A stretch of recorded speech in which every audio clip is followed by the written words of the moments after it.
Hey guys, welcome back to the shop. In this video I'm going to finish the front cross member and get the frame welded into one piece.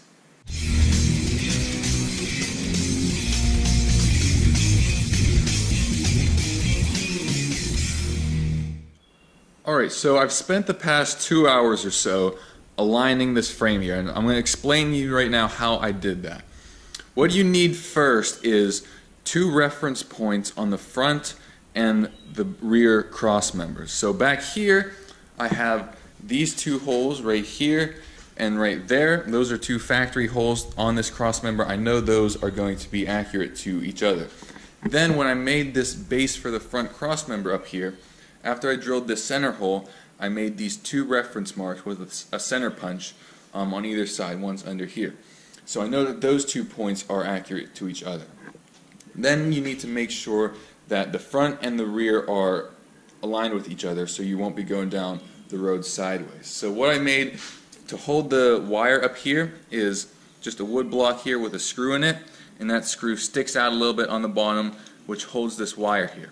And this wire back here is connected to this thing here, this like scribe or whatever. It really doesn't matter as long as it has a nice point on there that you can use for reference here. Then you pull the wire tight, and you can see here that that comes right to the edge of that hole right there.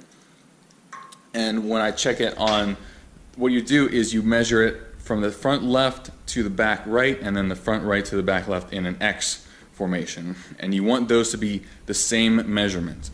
And then what I also did just after that to make sure was I measured them parallel as well, so left to left and then right to right. And I've spent about 2 hours doing this, and I got it to definitely within a 1/16 of an inch, and that's pretty good. You definitely want to be within an 1/8 of an inch is what I've read online, but a 1/16 should be good. So what I'm going to do as well up here is you have to set the caster angle of this front cross member, which how much you want it lean back like this. And from what I've read online is you want it to be about 7 degrees. And I just have this level measure here on my phone, and you can see right now it's a lot more than that. It's almost 12 degrees. But that's fine because all I'm going to do up here is I'm going to put a tack weld right there and then right there, and then I can hinge this down very carefully in the front to get it exactly where I want it. So what I'm going to do is put a couple tack welds on the front here, put a couple little tacks on the back, measure it again to make sure it's still aligned, because when you put a weld on that like that, once the metal cools, it'll pull the metal in and it can throw it out of whack. So you want to be very careful when you're doing this, because this sets the base of everything you do from this point on. If the frame's off, everything else you're going to do is going to be off. So these are like the most important measurements when you're building a frame like this.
Alright, so now I have both cross members welded into place. I have the front crossbar made up here. I think that turned out really nice. I'm loving the look of that. How it kind of widens at the back there. I think it gives it a nice look, and still how it's still kind of flat on the front. And you can see I have the front spring just kind of clamped in there to give you an idea of how that's going to look. And all I have to do now for these really is I'll flip the frame upside down and weld the bottom sides of all of this.